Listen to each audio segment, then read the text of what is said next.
महाआर्यमन सिंधिया, सिंधिया घराने के वारिस, जो अभी किसी पार्टी का हिस्सा नहीं है, लेकिन लोकसभा चुनाव के सियासी संग्राम में किसी योद्धा की तरह मैदान में डटे हुए हैं। महाआर्यमन सिंधिया अपने पिता ज्योतिरादित्य सिंधिया के लिए चुनाव प्रचार कर रहे हैं। जनसंपर्क कर पिता के लिए वोट मांग रहे हैं तो चुनावी चौपाल लगाकर लोगों से संवाद कर रहे हैं। विस्तार न्यूज संवाददाता श्याम सिंह तोमर पूरे दिन महाआर्यमन सिंधिया के साथ रहे और उनकी सियासी स्टाइल को करीब से देखा। इस दौरान उनके प्रचार के अंदाज को भी समझा तो बात कर उनके भविष्य की रणनीति को भी जाना। कह सकते हैं कि 24 का यह चुनावी संग्राम महाआर्यमन के सियासी सफर का महाआगाज साबित होगा। और मैं खाली बोलता नहीं हूँ, मैं उदाहरण भी पेश करता हूँ। बीजेपी की जो लहर है वो मजबूत होते जा रही है। भी आते हैं हमको एक नई ऊर्जा देके जाते हैं।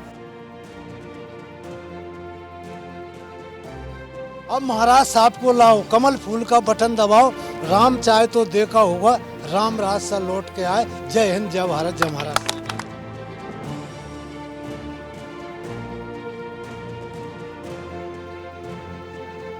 आपने युवाओं से जो है दिल की बात की, आपने उनसे संवाद किया, संपर्क किया, क्या लग रहा है, क्या माहौल लग रहा है आपको? बीजेपी की जो लहर है वो मजबूत होते जा रही है और इसकी वजह है प्रगति और विकास। खाली दो शब्द है। आपने कहा कि अब तो समय ये है नौकरी नहीं, आप नौकरी देने वाले बनिए, ये यहाँ स्वर दिया। जी बिल्कुल, क्योंकि और मैं खाली बोलता नहीं हूँ, मैं उदाहरण भी पेश करता हूँ। मैंने खुद से 2 स्टार्टअप्स खड़े करे हैं जिसमें हम 300 लोग को रोजगार देते हैं। लगातार चौथा दिन है, आप बिल्कुल फील्ड में जुटे हुए हैं देर रात तक।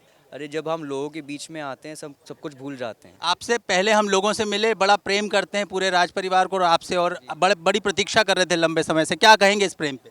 देखिए, ये प्रेम ऐतिहासिक है और ये राजनीतिक नहीं, ये प्रेम जो है पारिवारिक है और सालों से ये बढ़ते जा रहा है। विस्तार न्यूज़ के लिए हम चाहेंगे आप एक संदेश भी दें। देखिए, मैं आपके माध्यम से सारे युवाओं को एक संदेश देना चाहूँगा कि कृपया करके मेरा निवेदन है कि अब आप अपना मतदान दीजिए। ये आपकी बड़ी जिम्मेदारी है। आपको एक मौका मिलता है 5 साल में एक बड़ा निर्णय लेने के लिए, सरकार बनाने के लिए। तो ये थे महाआर्यमन जी, जो बता रहे थे कि किस तरह से जो उन्होंने युवाओं से संपर्क किया, संवाद किया और साथ ही उन्होंने दिल की बात की। उन्होंने ये भी कहा कि वो लगातार यहाँ पर चौथा दिन है जिसमें सक्रिय। हम कुछ युवाओं से भी बात करेंगे, हम उनसे जानेंगे कि वो किन उद्देश्यों के लिए आए थे। बहुत खुशी की बात है कि हमारे बीच में महाराज सिंधिया जी के सुपुत्र आर्यमन जी हमारे बीच में पधारे, जो हमें लाभ के बारे में बताया, क्या क्या लाभ प्राप्त नहीं हुआ, जो मोदी जी की योजना चल रही है उनके बारे में बताया। जितने 20 लाख जनता के मुंह पे एक ही नाम है, श्रीमान सिंधिया, श्रीमान सिंधिया। हमें बहुत अच्छा महसूस होता है जब भी आते हैं। हमको एक नई ऊर्जा देके जाते हैं।